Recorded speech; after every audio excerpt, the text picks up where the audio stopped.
Hello there everyone and welcome back to more of The Legend of Heroes Trails in the Sky the Third. I am BogMod, and as they say, if at first you don't succeed, while you're playing an RPG, grind some! Let's try this trial. Open the door. Oops. Damn you, game. Yada yada yada.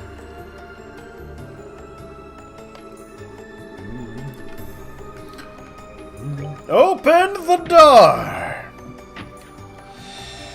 I got a sexy group of sexy gentlemen and ladies who use the power of stabbing and not stabbing to give me ultimate victory.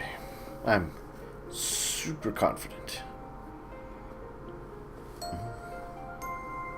They're all even geared up with protection from petrification equipment. So yeah. I'm thinking I got this.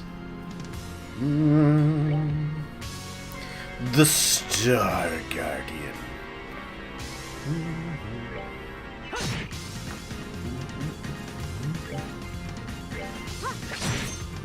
Look at us smacking them around. Alright. Let's do the morale boost, because that's handy. Let's see how deadly they are now. Meh. That's not so bad.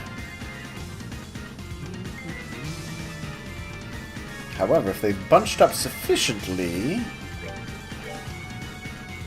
Yes! My soul and sword are as one! Yes! The sword! Ah, yes. Kill them all with the black hole of death. Goodbye. Goodbye. Kaboom! Oh! Oh, that was juicy. Yeah.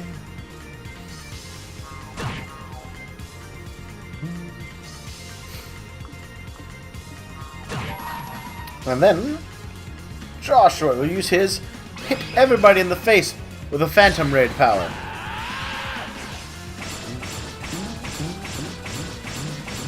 Because he's a ninja!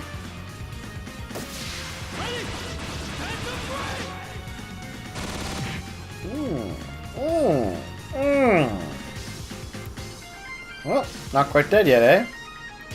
That's okay. I have somebody who will make you dead very shortly.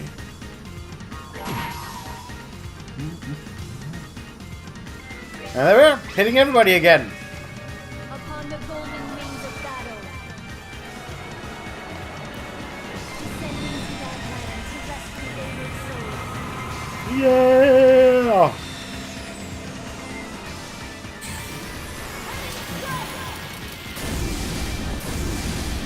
Ah, this is deeply satisfying.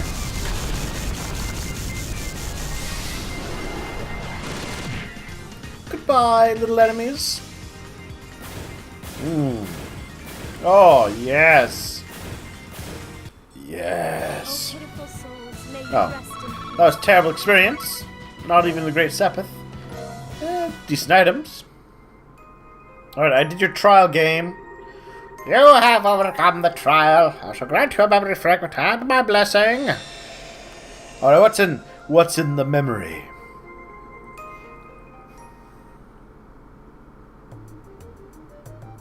Is this the 100 Days War thing? Maybe? Orbits are devices that use the orbital energy contained within septium to cause a variety of useful effects. It's been a little over a half-century since they were first invented. But even in such a short time, they've already revolutionized the world as we know it. From necessities such as lighting and heating to tanks and other similar weapons used to defend our nations, orbits are used in just about every facet of our lives. In fact, it's hard to imagine life without them. So much of what we take for granted in life now involves them in some way. It is to proliferate and advance the development of these orbits that we exist. We, the Epstein Foundation. First established in 1155 of the Septian calendar. created by his brilliant-minded disciples in honor of honor wishes. It's based in the home state of Lemon, where it continues to operate to this day. Limited in the beginning, but it tried to spread orbital technology. 3 key researchers left Lemon to try and spread the seeds of orbital technology across the continent themselves. One of these was Professor G. Schmidt. He went around, visited corporations and nations to persuade them to develop orbits. And we have Professor L. Hamilton. Lamilton, as some people called him. It was rural and remote areas that needed orbit technology more than any others. So he went to the Bracer Guild. Okay, to spread technology applicable. And he toured regions with the aim of spreading public awareness. Okay.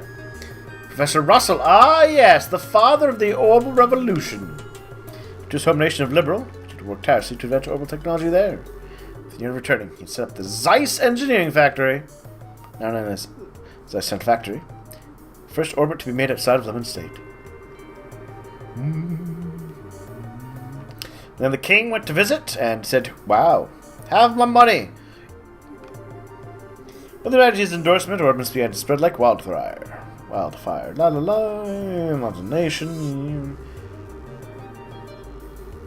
So basically, people had super convenient items and they're like, psh, pshaw. Pshaw, I say. Until they saw somebody else actually using the super useful life items to do useful things. And they're like, One nation after another began to reach out to our foundation to our orbit technology. Sudden far-reaching transformation.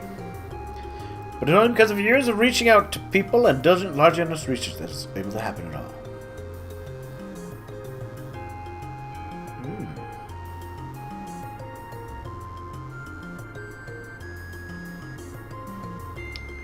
Interesting. I like the pseudo-scientifical take on things. The following 3 guiding principles carry out fundamental research on orbits, spread orbital technology, inform the public of its benefits, and contribute to world peace through technology. Okay. Okay. The first one is pretty self-explanatory.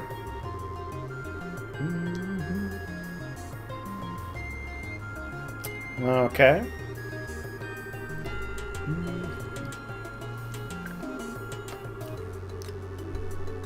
Yada yada. Doing lots of research to figure out how to make better, smaller orbital pocket watches, I guess, that power all of the magic effects. The machinery, like, they understand how to get power. Well, I guess it's the technical aspect of how to draw the power. They know what the power is. It's just the engineering of how to draw on it. Inform the public of their benefits. Let everyone know and educate the public on the correct way to use it. Do use your fire sepith to heat a taco. Don't use it to heat and cook your puppy.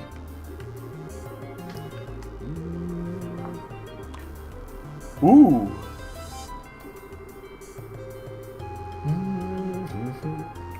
Yeah, naturally enough, technological innovation is accepted faster in the cities than it is in the remote regions.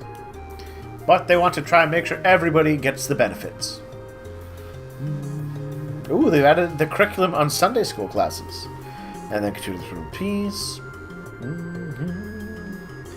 Let's see, they work with the guild. Alright. Ooh, okay, so they're both a financial backer and they produce the tactical ordnance the bracers use.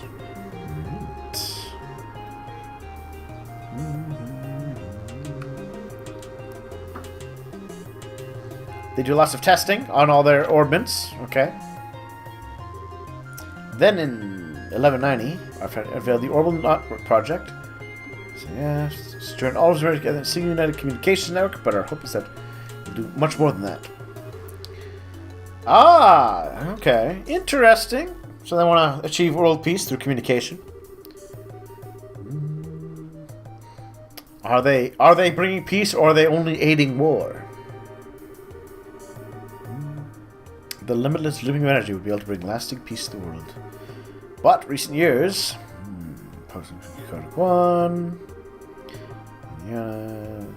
airships, Ah, yes, sadly, technology advances both our ability to create and our ability to destroy.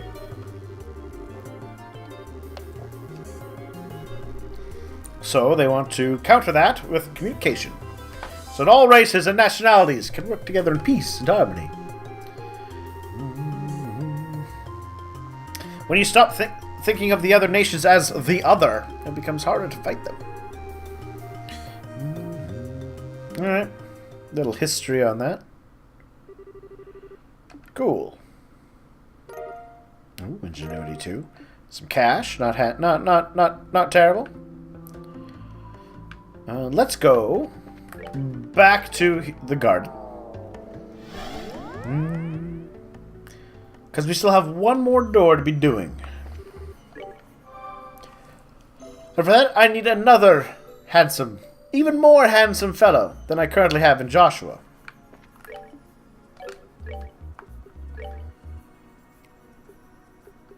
Your aid, please. Yes. So handsome. So manly. So beautiful. Alright, Sundor? Nope, it's the playful minstrel and his closest ally.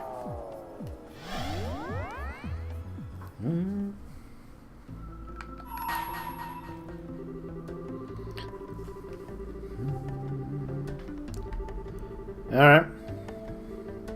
There we go. See? I'm smart.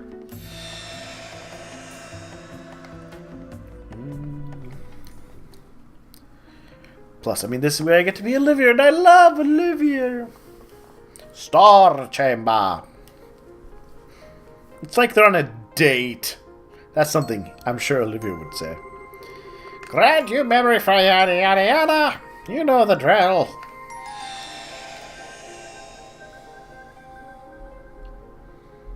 Alright, what do we got? What do we have? 1 month after the collapse of the Liber Arc. The banquet to celebrate the crisis' successful resolution was over, the Cellar friends having largely left the capital to go elsewhere.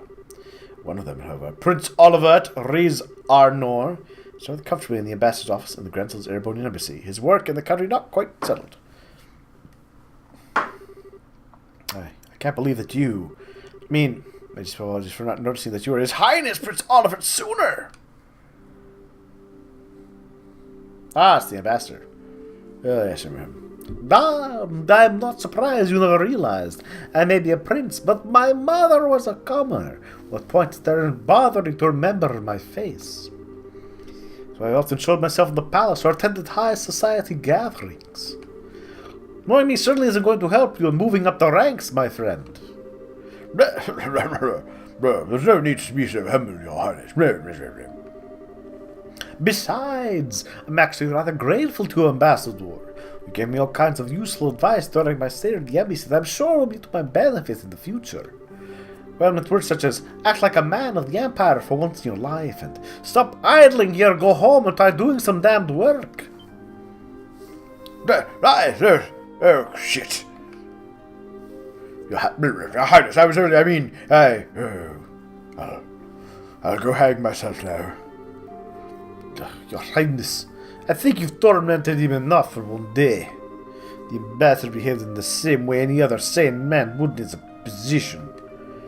If anything, I'd say he has every right to be angry at us for keeping the truth from him for so long.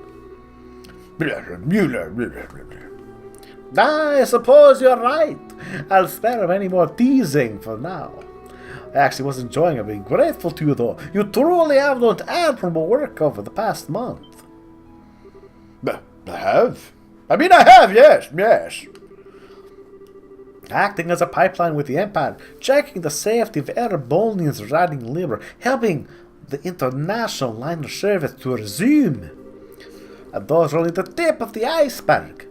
You've done so much more. You have my deepest thanks as the Prince of the Empire. I'm not with you to praise, Your Highness. No. It was the almost for braving the deed you did in flying up to the Liber Arc. Yes.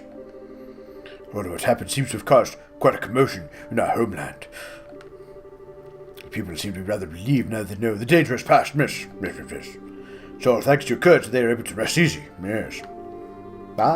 There's no point in flattering me, Ambassador. I just did what I could, nothing more, nothing less. And I couldn't have done anything alone. All I was able to accomplish was thanks to the help of those around me. I'm far removed from the stereotype of Erebonians as strong and self-sufficient, if I do say so myself. Yes, there is maybe to agree, perhaps you're correct, yes. I believe your willingness to be flexible most certainly helped, rather than hindered you here, yes. I believe people like you, yes, exactly. Well, the Empire is going to need the future, regardless of how I feel about His Excellency the Chancellor's approach. The Ambassador. Well, this is the prize. I was under the impression that you supported the Chancellor. Then again, you are a noble. Does that lead you to oppose his reformist policies, perhaps? No, I may be a noble on paper, but I'm only a baron. Ah! A baron. They never get anywhere. I've played Crusader Kings too. No, I try to follow his reformist policies. But maybe because of being in Liberty for so long, being influenced by the ways of his people, I found myself becoming frightened of his hard-line approach, yes. But what direction is going to take our old nation, yes. Interesting. Yes. Your Highness. I was just thinking that I'm quite glad to have taken the chance to get such a fruitful talk with you just before departing the country. I pray you will continue doing all you can to ensure the peace of liberal surrounding nations while I'm gone. Preferably in cooperation with Ambassador Cochrane. No, yes, let's not forget her, I suppose. Still, it's true that since the non-aggression pact was signed, there's some progress with regards to the crossbow problem.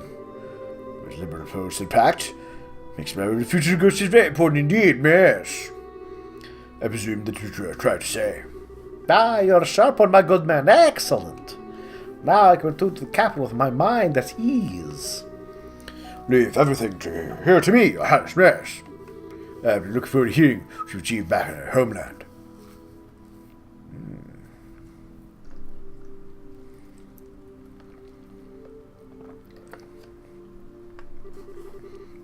This truly is a country like no other.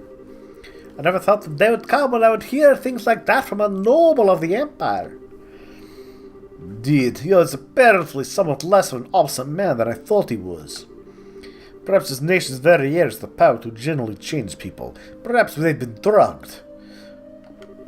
It seems to have an effect on you too. I feel like I'm seeing a lot more smiles from these days than I used to. I'm loath to admit it, but it may well be true. I still find myself wishing that you would learn some from a liberal's dignity and sense of strength, however. Two qualities don't particularly possess in any measure. In fact, you're far too much of their opposites. You say that, but these qualities are the only weapon that I have. I don't have much that will allow me to compete against the Chancellor, but to use what little happens to be tucked in my corner as best I can. Have there been any changes to our plans? None. We should be able to proceed as arranged. 3 days ago, the Chancellor left the capital on a tour of eastern Erebonia. Tomorrow he'll be returning the report that your sail will be still out in the east. Although she needs to be aware of our return if we given proper notice. Your arrival in Erebonia will make a real impact, that I'm certain. What potential obstructions to the plan are there at present? Nothing major. There may have been some movement in the Intelligence Division's 4th subdivision, but not much. There's a chance that everyone is being cautious because their sale is involved. But I'd put great in the idea that everyone is just treating this as a pompous performance by you and not taking it seriously. Well, they'd be right to. It is. I have no choice but to start here, even if that means I have to use liberal. When to put on a show, why not put on the finest one the skies has ever seen? I suppose I can't argue with that.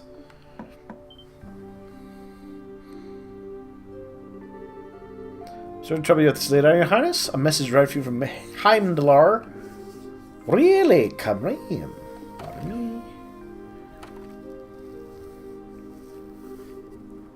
Well, if it isn't Lecter. I was wondering where he'd been. I haven't seen him all day. He's busy with work since this morning, I'm afraid. But you can see you since you've been leaving tomorrow. Terribly sorry for not being able to. Ah, never mind that. If that work is done now, we three could always enjoy some sensual quality time together for the remainder of the night. So, what was the message from the capital secretary? They've acknowledged receipt of your Highness's message, so you may be able to arrive all the way from Grants in less than half a day.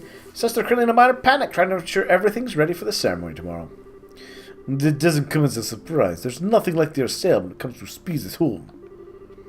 Ah, how cruel both of you are for so deftly ignoring my proposal. It sounds as though the stage will be set in time. Now I do decide on an outfit that will leave everyone's jaws on the floor to sweeten my arrival. Perhaps a glistening coat and white loincloth will do the trick. That make a grand impact, all right. Wish I could go along and see it myself. Please don't encourage him. You show remarkable promise for someone so young. What do you say coming back on the Acero with me? I'd welcome your company. Your work here in Liberal is just as well done as it is, isn't it? Well, your offer's certainly tempting. Afraid I have another job to take care of soon. That was appreciated, of course. Really? Well, that is a shame. Good luck with that next job of yours. Thank you. Well, if you excuse me.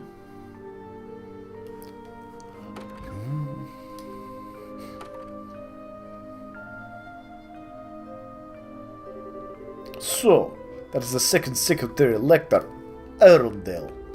Is it safe to assume he's one of the Chancellors? Oh, most definitely, yes. He came through Hacken Gate on foot and took up his new position in the embassy a month ago. Around the same time, we headed to Liberark about the assail at that. There's no way that could possibly be coincidence. No, it couldn't. In fact, we're going to learn about what else's schemes are underfoot next time. I'm so pleased to know about these secret schemes of yours, because I will admit, when I first encountered him, he was the perfect cover. That only later you realized, he was obfuscating stupidity. And I appreciate that. So thank you all for watching, and I will talk to everyone soon.